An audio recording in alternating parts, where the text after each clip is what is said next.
संतानगणपतिस्तोत्रम्।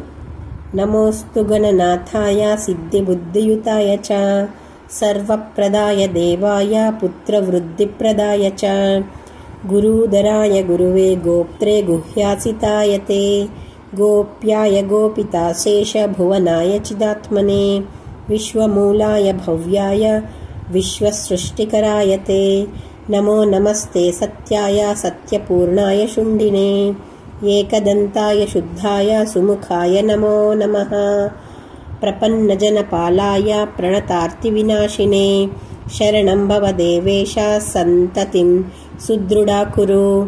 भविष्यति च ये पुत्र मत्कुले गणनायक ते सर्वे तव पूजार्थं निरतः स्युर्वरो मतः।